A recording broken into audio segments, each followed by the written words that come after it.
Hello traders, welcome to our channel the trading gate. कैसे आप सभी लोग? उम्मीद करता हूँ कि आप सभी लोग ठीक ठाक होंगे, खैरियत से होंगे and welcome to our channel. Previous video में हम लोगों ने बताया था कि हम लोग एक न्यू सीरीज स्टार्ट करने वाले हैं जो कि एक अल्टीमेट ट्रेडिंग रोड मैप है कि उस रोड मैप को फॉलो करके आप सक्सेसफुल एंड प्रॉफिटेबल ट्रेडर 2026 में किस तरीके से बन सकते हैं। तो उस सीरीज का टॉपिक नंबर 1 है आज हमारा, जो कि है मार्केट स्ट्रक्चर। मार्केट स्ट्रक्चर जिस तरीके से इंसानी जिस्म में अल्लाह ताला ने एक स्ट्रक्चर पैदा किया है, अल्लाह ताला ने एक स्ट्रक्चर बनाया है in the form of skeleton system.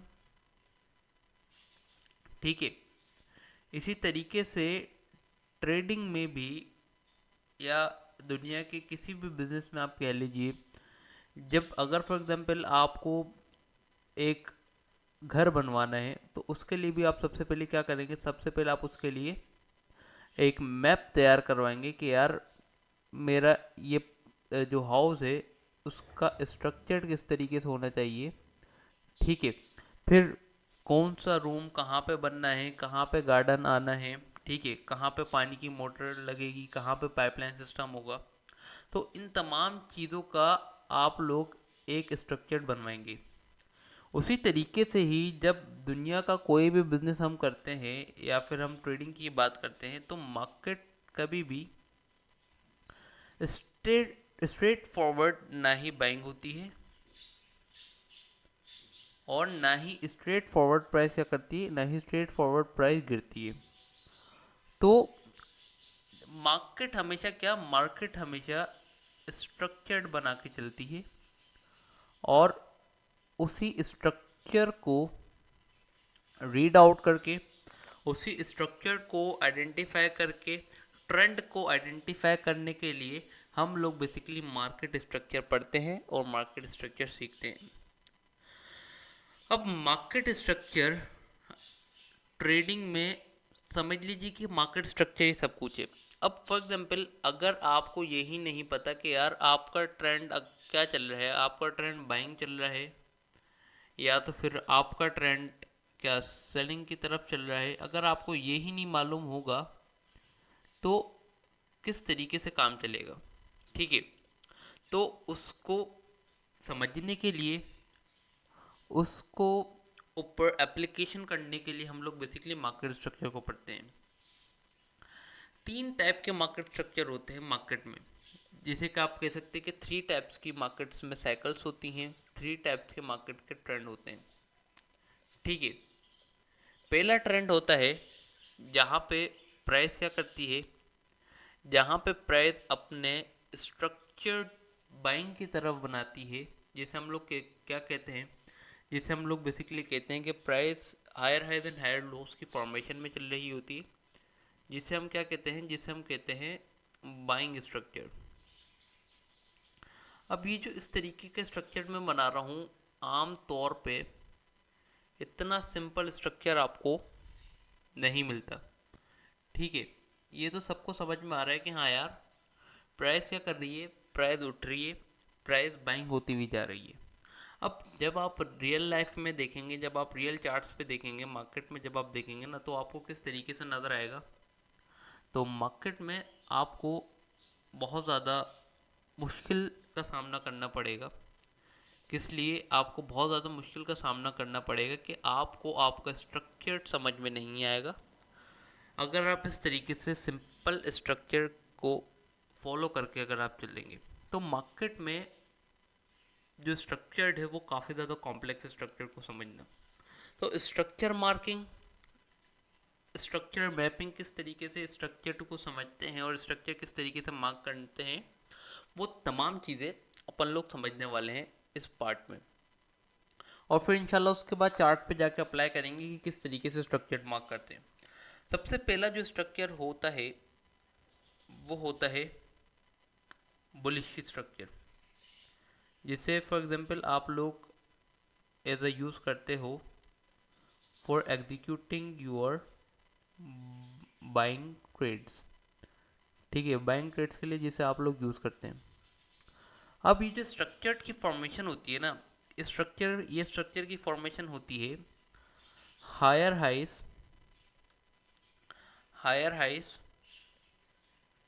और हायर लोज पे। अब फॉर एग्जांपल जब भी प्राइस क्या होती है, जब भी प्राइस बाइंग होती है ना, फॉर एग्जांपल प्राइस यहाँ से कुछ इस तरीके से प्राइस का स्ट्रक्चर बाइंग का है, ठीक है। तो सबसे पहले हमारे को क्या करना होता है, सबसे पहले हमारे को 3 लेग कंप्लीट होने देना चाहिए।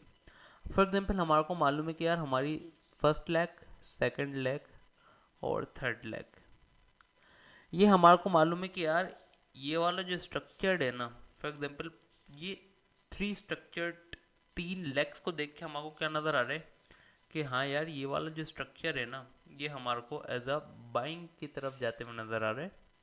अब हमेशा कभी भी जब आप स्ट्रक्चर्ड मार्किंग करेंगे ना, तो स्ट्रक्चर को मार्क करने से पहले आपको 2 चीज़ों का ख्याल रखना है और 2 चीज़ों के बारे में पता होना चाहिए। पहली चीज़ क्या है, पहली चीज़ तो है आपका ब्रेक ऑफ स्ट्रक्चर, और दूसरी चीज़ क्या है, दूसरी चीज़ है आपका चेंज ऑफ कैरेक्टर, या तो फिर आप इसे मोमेंटम शिफ्ट भी कह सकते हैं, ठीक है। अब ब्रेक ऑफ स्ट्रक्चर क्या होता है, for example in buying trend, अगर बाय ट्रेंड की मैं मिसाल देता हूँ, जहाँ पे प्राइस क्या कर रही होती है, जहाँ पे price as a buying format में बाइंग जा रही होती है, ठीक है। तो जब फर्स्ट 3 लेग कंप्लीट हो जाते हैं ना कुछ इस तरीके से, जब फर्स्ट 3 लेग कंप्लीट हो जाते हैं तो प्राइस क्या करती है, रिट्रेसमेंट लेती है कुछ इस तरीके से। After taking a retracement price क्या करती है, प्राइस अगेन उठती है, और अगेन उठने के बाद जाके अपना स्ट्रक्चर्ड ब्रेक कर देती है कुछ इस तरीके से। हर वेव में, हर ट्रेंड में 2 किस्म की वेव्स होती हैं।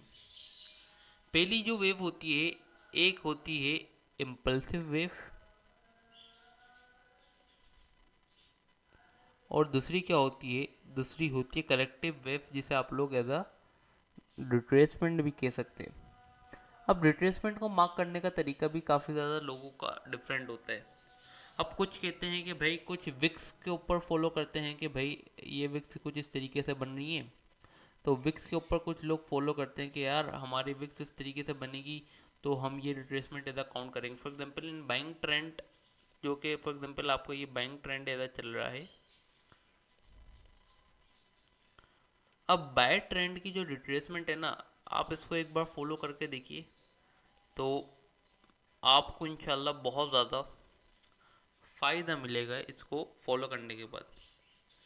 इम्पल्सिव वेव की लास्ट बाय की कैंडल इस तरीके से आपको नज़र आ रहा है कि फॉर एग्जांपल हमारी इम्पल्सिव वेव यहाँ पे क्या लगी हुई है, हमारी इम्पल्सिव बाइंग की वेव लगी हुई है ये, ठीक है।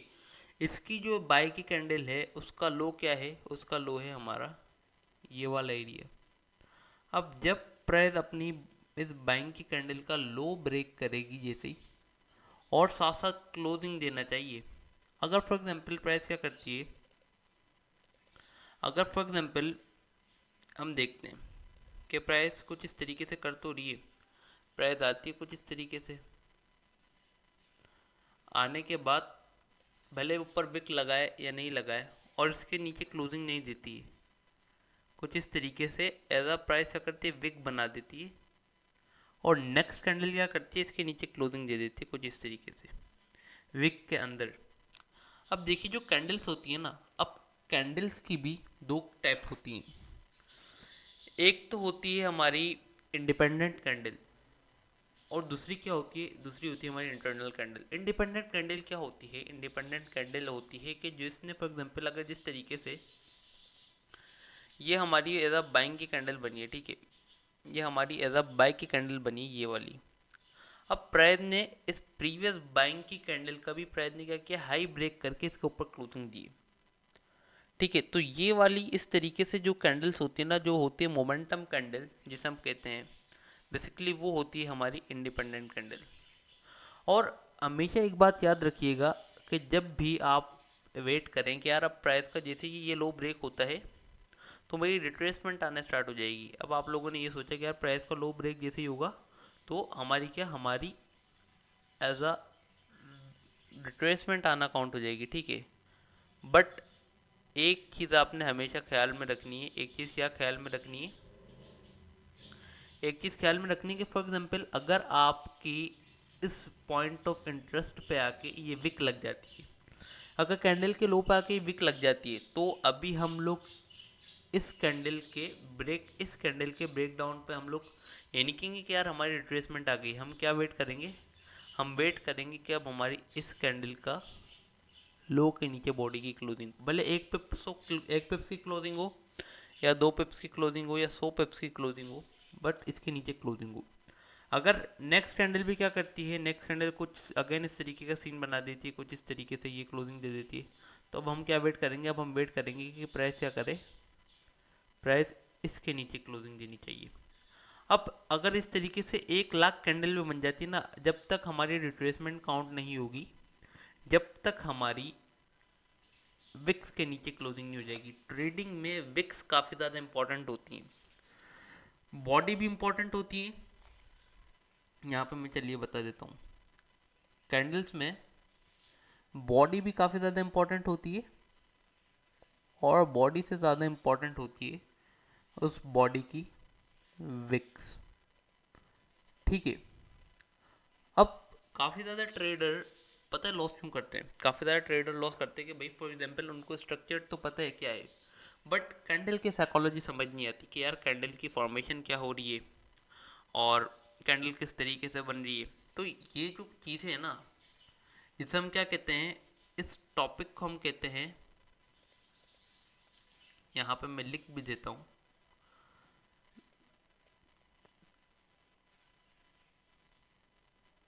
कैंडल रेंज थ्योरी, ठीक है। इसे हम कहते हैं कैंडल रेंज की थ्योरी। अब अगर सीआरटी को आपने समझ लिया ना, आधी से ज़्यादा ट्रेडिंग आपकी कंप्लीट है। अब कैंडल रेंज की थ्योरी समझना भी काफ़ी ज़्यादा इंपॉर्टेंट है, तभी मैंने आपको बताया कि रिट्रेसमेंट को काउंट करने के लिए जो सबसे इंपॉर्टेंट चीज़ है वो कैंडल के विक्स को इम्पोर्टेंस देना होता है।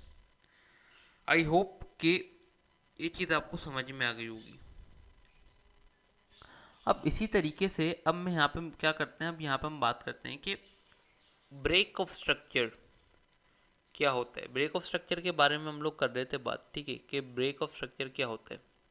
फॉर एग्जाम्पल आपका क्या है, आपका मार्केट का ट्रेंड चल रहा है बाइंग, अब वो किस तरीके से पता लगेगा, अब वो आपको पता लगेगा आपके 3 वेव से। फॉर एग्जाम्पल प्राइस क्या कर रही है, प्राइस कुछ इस तरीके से एज अ कैंडल बनाती हुई बाइंग हो रही है, ठीक है, ये कुछ इस तरीके से।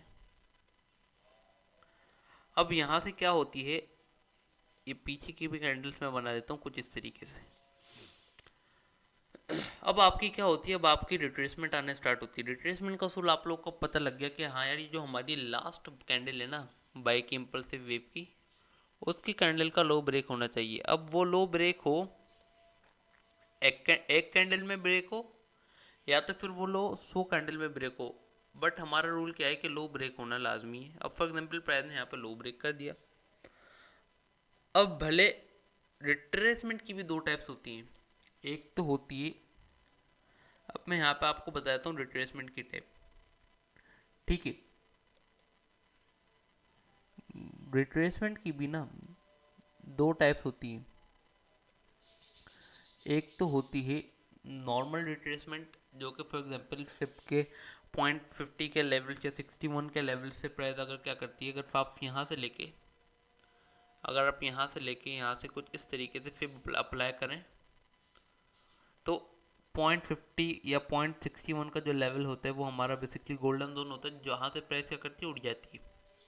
एक तो होती है जिसे हम क्या कहते हैं, जिसे हम लोग कहते हैं एज अ नॉर्मल रिट्रेसमेंट या एज अ करेक्टिव वेव, जो कि प्राइस को क्या कर रही है, करेक्ट करना है, ये अपनी स्ट्रक्चर की रेंज को फुलफिल करना है ये, और वापस जाके वो अगेन एक इम्पल्सिव वेव लगाती है। और दूसरी जो रिट्रेसमेंट की टाइप होती है ना, जो दूसरी रिट्रेसमेंट की टाइप होती है उसको क्या कहते हैं, उसको कहते हैं हम लोग डीप पुल बैक। अब डीप पुल बैक जब भी आते हैं ना स्ट्रक्चर्ड लेवल के, अब हमेशा स्ट्रक्चर के ना दो एरियाज होते हैं बाइंग और सेलिंग के। एक तो आपको होता है ब्रेकर ब्लॉक जोन, और दूसरा होता है आपका एक्सट्रीम हायर लो वाला zone. For example in buying case, ये जो प्राइस कुछ इस तरीके से उठ रही है, ये उठी और उठने के बाद आपका प्राइस ने एज अ स्ट्रक्चर ब्रेक कर दिया कुछ इस तरीके से। अब आपका ये क्या था, आपका था ये, यहाँ पर भी हम मार्क करते हैं, आपका ये था हाई। ये क्या था आपका, ये आपका था हाई। हाई लिखते हैं या पूरा, या तो फिर अपन क्या करते हैं यहाँ पे लिख देते हैं एच। ये आपका क्या था, ये आपका था हाई, ठीक है। और ये आपका था लो। अब प्राइस ने क्या किया, अब प्राइस ने अपने हाई को ब्रेक कर दिया। ये इंडिकेशन दे रहा है कि प्राइस में क्या है, प्राइस में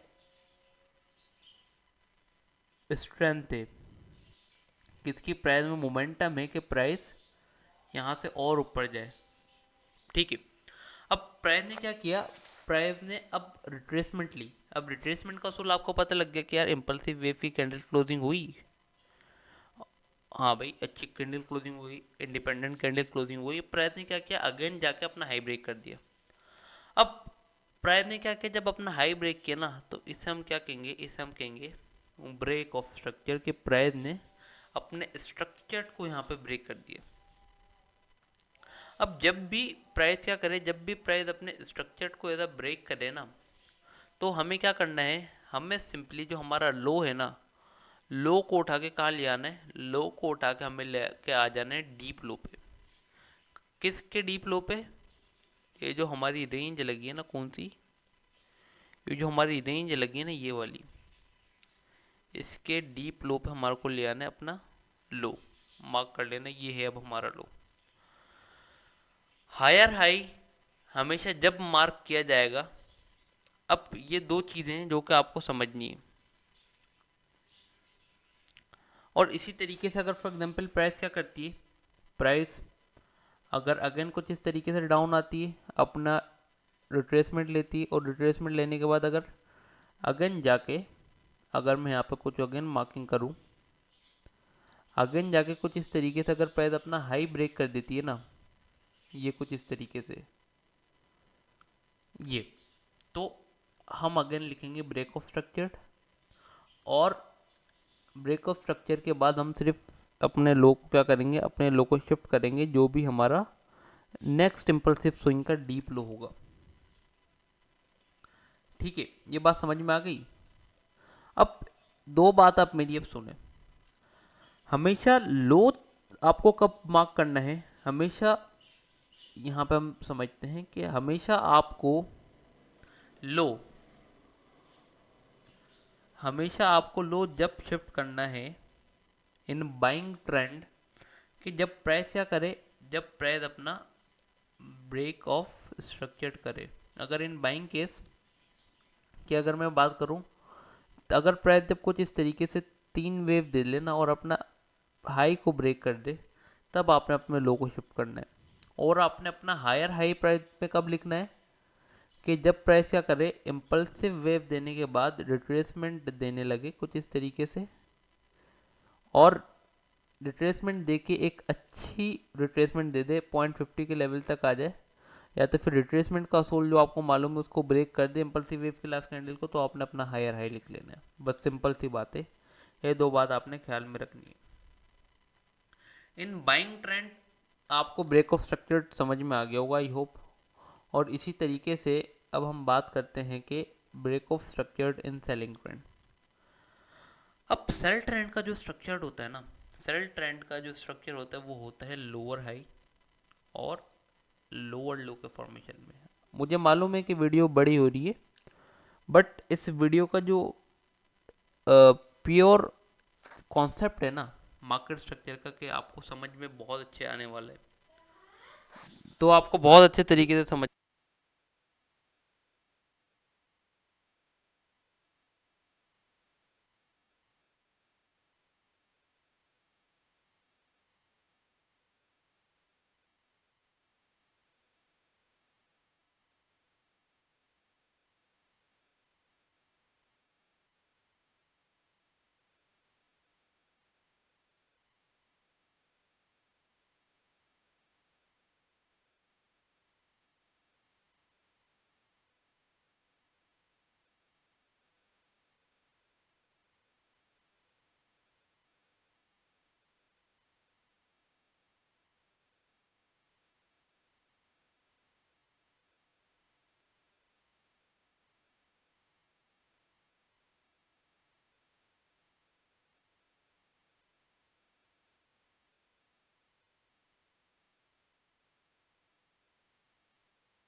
जी हाँ, सॉरी फॉर लेट।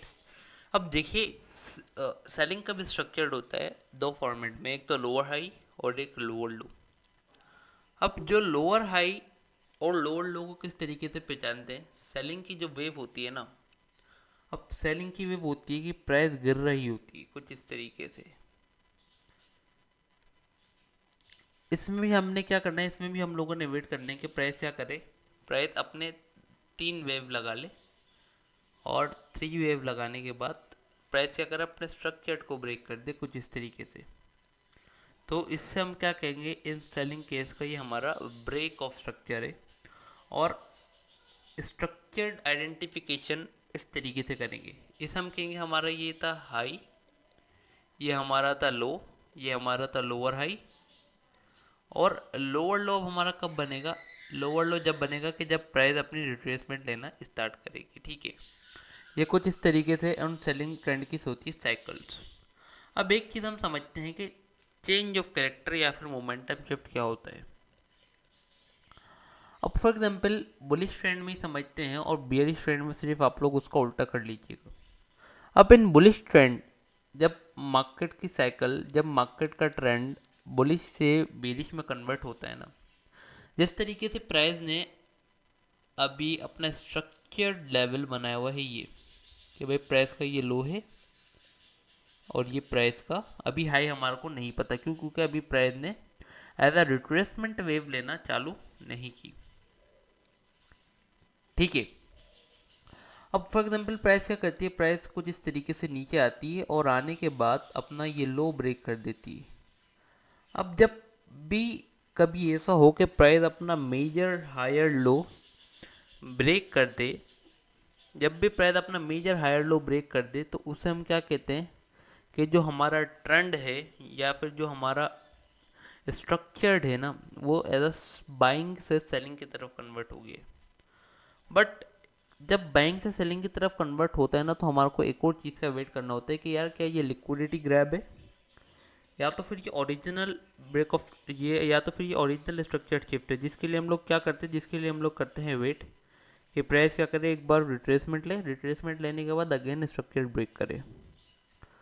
देन हमारे को कन्फर्म्ड हो जाता है कि हाँ यार हमारा स्ट्रक्चर सेलिंग की तरफ शिफ्ट हो गया है। इसी तरीके से बाइंग की तरफ स्ट्रक्चर शिफ्ट किस तरीके से होगा, फॉर एग्जांपल ये आपका मेजर लोअर हाई है, प्राइस ने लोअर हाई को ब्रेक किया, ब्रेक करने के बाद रिट्रेसमेंट ली और उसके बाद अगेन ब्रेक ऑफ स्ट्रक्चर कर दिया। तो कुछ इस तरीके से ये आपका मेजर स्ट्रक्चर हो जाएगा on a lower high to higher high, और higher high to higher low में शिफ्ट हो जाएगा। अब चार्ट्स पे चलते हैं और समझते हैं कि भाई किस तरीके से स्ट्रक्चर्ड मार्किंग करनी। फॉर एग्जाम्पल अब मैं आपको अगर यहाँ पे दिखाऊँ ना, अब अगर मैं यहाँ पे आपको दिखाऊँ कि जो हमारा स्ट्रक्चर को हमेशा मार्क करने की स्टार्टिंग कहाँ से करनी होती है, किसी भी दो इम्पल्सिव वेव को आप क्या कर लो, या आप मार्क कर लो। आपने यहाँ से लेके यहाँ तक की ये दो इम्पल्सिव वेव मार्क कर ली, ये आपका हो गया लो, ये आपका हो गया हाई। प्रेयर ने क्या किया, प्रेयर ने रिट्रेसमेंट ली। रिट्रेसमेंट लेने के बाद अपने हाई को यहाँ पे प्रेयर ने कर दिया ब्रेक, कुछ इस तरीके से, ठीक है। अब प्रेयर ने आपको कर दिया यहाँ पे ब्रेक, तो आप सिंपल सी बातें क्या करेंगे, अभी हम यहाँ पे स्ट्रक्चर देखते हैं अपना, तो हमारा स्ट्रक्चर बुलिश है। अब एक और मिसाल की बात मैं आपको यहाँ पे कर दूँ कि ये देख लीजिए, ये जो टाइम फ्रेम है, ये टाइम फ्रेम है 4 आवर का, तो ये रिट्रेसमेंट हुई, प्राइस ने स्ट्रक्चर ब्रेक किया बाइंग में, ठीक है। देन अगेन रिट्रेसमेंट हुई, अगेन स्ट्रक्चर ब्रेक किया और प्राइस ने अपना लो ब्रेक कर दिया यहाँ पे कुछ इस तरीके से। तो अब जब प्राइस ने अपना लो ब्रेक किया ना, तो यहाँ पर अगर मैं बात करता हूँ तो यहाँ पर कोई रिट्रेसमेंट नहीं है, प्राइस की कोई रिट्रेसमेंट नहीं है। यहाँ पे प्राइस ने यहाँ पर रिट्रेसमेंट ली, लो को ब्रेक किया, देन उसके बाद प्राइस ने क्या किया, अपने हाई को ब्रेक कर दिया, ये कुछ इस तरीके से। तो ये हो गई मोमेंटम शिफ्ट या चेंज ऑफ करेक्टर की एग्जाम्पल। और उसके बाद प्राइस ने क्या किया, उसके बाद प्राइस ने रिट्रेसमेंट वगैरह ली, और रिट्रेसमेंट लेने के बाद गई प्राइस, और जाने के बाद अपने ये वाला हाई को ब्रेक कर दिया। अब आप सोच रहे हैं कि सर ये वाला हाई को आप मार्क कर रहे हैं, ये हाई क्यों नहीं है, ये हाई तो है, बट प्राइस ने यहाँ पे इसको क्या ब्रेक किया या नहीं किया, ब्रेक नहीं किया, प्राइस ने सिर्फ इसकी स्वीपिंग करके अगेन प्राइस नीचे गई ये वाली लिक्विडिटी लेने के लिए, और यहाँ से अपने किसी ऑर्डर से मार्केट ने एक अच्छी खासी बाइंग की वेव दे दी। ये हमारा यहाँ पे as a hidden order block भी पेंडिंग था, यहाँ से कुछ इस तरीके से बाइंग की वेव भी दे दी। बट यहाँ पे एसएमसी की बात नहीं करते हैं, लेवल्स मार्किंग की बात नहीं करते हैं, हम मार्केट स्ट्रक्चर को समझने में ध्यान देते हैं। प्राइस ने अपने हाई को ब्रेक किया, हमने क्या किया, हमने सिंपल सी बात है, ये जो हमारा लो था, ब्रेक ऑफ स्ट्रक्चर के बाद हम लोगों ने अपना लो शिफ्ट कर दिया कहाँ पे, यहाँ पे। अब इसी तरीके से प्राइस ने क्या किया, प्राइस ने यहाँ पे कोई रिट्रेसमेंट नहीं ली, ये रिट्रेसमेंट ली, देन ब्रेक ऑफ स्ट्रक्चर, हमने अपना लो क्या किया, लो शिफ्ट कर लिया यहाँ पे ब्रेक ऑफ स्ट्रक्चर के बाद, अगेन प्राइस ने रिट्रेसमेंट ली, ब्रेक ऑफ स्ट्रक्चर, तो हम लोगों ने क्या किया, ब्रेक ऑफ स्ट्रक्चर करने के बाद अपने लो को शिफ्ट कर लिया यहाँ पे। अब देखो बुलिश ट्रेंड में ना मेजर हायर लो का पता होना लाजमी है, हाई भले जानो या ना जानो, मेजर हायर लो का पता होना लाजमी है कि जब ट्रेंड शिफ्ट हो तो आपको पता लगे। इसी तरीके से ये कोई रिट्रेसमेंट नहीं है, प्राइस ने अगेन बाइंग वेव दी, और ये देख लीजिए अब ये रिट्रेसमेंट है, ये इंडिपेंडेंट कैंडल का लो ब्रेक हुआ, प्राइस ने देखिए अगेन अपना हाई ब्रेक किया यहाँ पे, और ये हमारा मेजर हायर लो, प्राइस ने यहाँ पे रिट्रेसमेंट दी और यहाँ पे कोई हाई ब्रेक नहीं हुआ, ठीक है। ये ब्रेक हुआ बट ये as a momentum candle break नहीं हुआ, as a momentum candle break नहीं हुआ अगर मैं यहाँ पे दिखाऊं।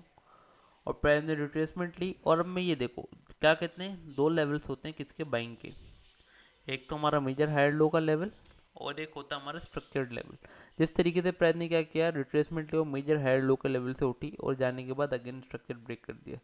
इसी तरीके से बाइंग ट्रेंड का आप स्ट्रक्चर्ड मार्क करते हो, और सेलिंग ट्रेंड का इससे उलट है, ठीक है। I hope structured level, structured marking आप लोगों को समझ में आ गई होगी कि किस तरीके से स्ट्रक्चर्ड मार्क करते हैं, किस तरीके से स्ट्रक्चर की लेवलिंग करते हैं। वीडियो भी काफ़ी ज़्यादा बड़ी हो गई है, मेरी एफर्ट पसंद आए तो इस वीडियो को लाइक करना यार, शेयर करना, और चैनल को सब्सक्राइब करना बिल्कुल भी मत भूलना। मिलते हैं अगली वीडियो में एसएमसी कॉन्सेप्ट में, तब तक के लिए दुआ में याद रखिए, टेक केयर एंड अल्लाह हाफिज़।